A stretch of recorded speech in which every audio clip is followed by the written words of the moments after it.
Hey everybody, we're just doing an instant reaction here. I don't always do these, but the New Orleans Saints versus the San Francisco 49ers.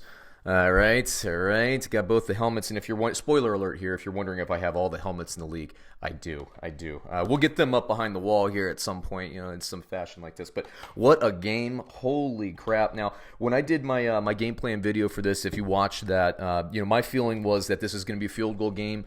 I thought that these two teams are the class in the NFC with respect to Seattle. We'll also put them in that group. I mean, these three teams I think are a step above everybody else. Two of them get to play. Now, Seattle lost to New Orleans earlier in the year, so this is, I guess, the last game of that round robin here. But wow, what a game. So let me just run through the stats. And if you watch this game, and I did from beginning to end, along with I think I had the Ravens and Bills on as well, but I was glued to this TV. For this game. Just a reminder out there too, I'm not a fan of either team here. I don't hate or I don't root for or against. I'm completely unbiased, but what a game. Jimmy Garoppolo, 26 to 35, 4 touchdowns. On top of that, Emmanuel Sanders threw for a touchdown pass. 5 touchdowns in the game throwing the ball. Raheem Mostert also got a touchdown. From a fantasy perspective, there's a lot of talk coming into the game about Raheem Mostert. Now, I thought it was going to be a hot hand approach. I didn't know what was going to happen. You see Tevin Coleman had 3 carries as I'm reading the stat line right now. Matt Breida had 6 carries. So it was pretty much a 3-headed running back, kind of what I thought. And I'll be honest with you, I think in the opening kickoff of the game, Raheem Mostert made a tackle.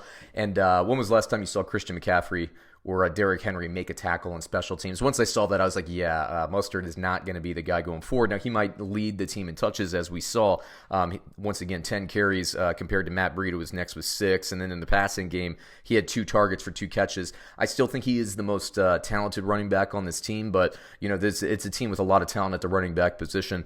But yeah, man, Jimmy Garoppolo, that was the story. I felt like he would have to win the game for them. And what I said going into this was, of course, George Kittle. I thought George Kittle would be an interesting one because there were 2 linebackers hurt for New Orleans, and I thought that Deebo Samuel might end up drawing Lattimore. I don't think that ended up happening. I think the cornerbacks rotated, but I said, Deebo Samuel and Emmanuel Sanders probably need to win their battle. And again, I'll remind everybody, I thought this was going to be San Francisco 26, New Orleans 22. I was on San Francisco +3 to cover. Turns out I was right on this one. I've been wrong a number of times, but this one, it actually just turned out to be right. I'll read you the stat lines right now for Emmanuel Sanders. 7 catches, 157 yards, and a touchdown. Honestly, if you had told me that was going to be Emmanuel Sanders' stat line before the game, I would say, yeah, I feel really good now about that 49ers victory. Deebo Samuel in his own right, 5 catches, 76 yards, and touchdown. Now, the Emmanuel Sanders one was a little interesting. Now, if you're a New Orleans Saints fan and you're watching that, you'd probably be a little irked because I saw it too. Sanders basically took the guy and kind of threw him down, caught the ball, ended up running into the end zone, but so it goes. Now, let me talk a little bit about the Saints. I'll read the stat lines in a bit, but if you're a Saints fan, I can just imagine it. I'd be super bitter, especially after what happened last season. The Saints just continually get snake bitten by the officials in this game, but that fake punt that was down the sideline, I can't remember the receiver that was going to be in on that.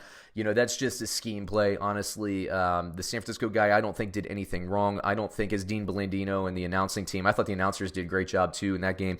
As much as it pains New Orleans Saints fans, if you're watching that game in a vacuum, I think you'd be a little irked, but not as pissed. But frankly, I could see why the Saints fans would be pissed at that play. Me, as an impartial guy, I look at that and think, well, that is the dynamic of the play. You can't call pass interference. There's going to be hand fighting on every play, every punt down the sideline. The 49ers guy, that punt coverage guy was doing his job. He was right in the face. The play, what they called, did not work. The guy did not free up down deep. They were hoping that a holding penalty would be there. I know Sean Payton was going ballistic as well. He should. That's kind of his job. But that, to me, that wasn't a hold. I respect Saints fans out there, especially given how they've been screwed time and time again. Just to say, hey, there's another example of the New Orleans Saints getting screwed in these things. And I get that. I really do. But I don't think, from my, again, impartial eye, I don't think that was a hold. But let me read Drew Brees' stat line, okay? Let's just get to stats. 29 to 40. Frankly, Drew Brees, another 70-plus game. If you could make, people will say Lamar Jackson, he's like a video game quarterback. Let me just pioneer this phrase. Drew Brees is a robot. He's artificial intelligence. If you could create a machine, if in the year 3535 they create robots to play football, Drew Brees is the robot you'd create. Always going over 70%, and the speed in which he got rid of the ball was unlike anything I've seen this season. The New Orleans Saints were ready for this San Francisco 49ers defensive line. Kudos to them for being able to do that. Once again, 29-40, 349 yards, 5 touchdown passes. Latavius Murray, I said coming into the game, I thought he'd be a little bit more involved. It's splitting hairs here because the Saints put up 46 points on, what I think is, definitely one of the 2 toughest defenses to score on here. Latavius Murray, 7 carries for 69 yards, 9.9 yards per carry. I would have liked to have seen him more involved, but again, can you really argue with Drew Brees going 349 yards and 5 touchdowns? Alvin Kamara got 13 carries, 25 yards, wasn't really getting it done. Again, that's something I predicted, although I just to build credibility here and not to toot my own horn too much here, again, I thought this game would be in the 20s. I did not see the offensive explosion. Michael Thomas, I thought, he was definitely a start. He'd find the end zone. 11 catches, 134 yards, and a touchdown. Another great game. The interesting storyline here at the very, very end of the game, so it didn't impact the stats, but Richard Sherman went off grabbing his high hamstring or his butt or his glute or something like that. That's going to be interesting because he looked like he was in some pain. Believe me, if it was a ding, he would have been out there to finish the game. That's going to be one worth looking at going forward. San Francisco, they can't seem just to get everybody healthy at the same time. We'll see what happens. Jared Cook, obvious difference maker. Sean Payton was abusing the San Francisco defense with Jared Cook. 2 catches, 64 yards, 2 touchdowns. And on his second touchdown there, I think it was in the first quarter, if I'm not mistaken, out with a concussion. Unfortunate. Oh, then also, so that one, a concussion, they probably should, I don't know if they did, but they should have called probably a penalty on that. They hit him. It was a football play. I don't think it was a dirty play, but he hit him. That Juszczyk thing where he went down and he grabbed his helmet and they threw the flags. If you're a Saints fan, you're thinking, oh, they only threw the flag because he grabbed his helmet. That I do agree with. Now, I do think it was a penalty. If Juszczyk did, I think he was selling it a little bit, grabbing his head. If that didn't happen, do I think that, I think they would have just basically let that play go. But, the officials, as soon as they grabbed the head and it was, I think a forearm or shoulder to head hit, which is against the rules. Bad, unfortunate timing for the Saints. But again, I'm unbiased here. That was a penalty. But I do think the officials would have let that go. Very savvy move by Juszczyk. But, running through Ted Ginn, I said Ted Ginn or Traquan Smith would have to show up. Now, Jared Cook was the guy that was doing that. I didn't think it would be Jared Cook. I thought it was going to be one of these wide receivers. So although that prediction ended up kind of being right in the circumstance, I would say that was a miss. Jared Cook was certainly going to have a huge game.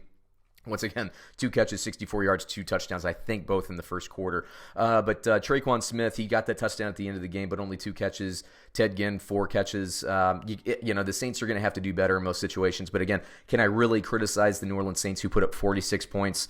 I can't do that. These were 2 well-coached teams, Sean Payton and Kyle Shanahan. What a clinic they ran. I saw some of the most exotic things from Kyle Shanahan. That almost like that wishbone double pitch first down that they got. Again, I can't remember if it was end of second quarter or sometime in the third quarter. Just great. Just a great game all around. And I got to say, as an NFL fan, I really hope. I said when I was previewing this game, I thought that this matchup, depending on we'll see what happens with the seeding and who plays and everything, but I think that this San Francisco 49ers versus New Orleans Saints will be the NFC Championship game. Again, depending, we'll see how the records end up. Maybe they play, in the second round of the playoffs instead of the NFC Championship game. But I really hope we see this again.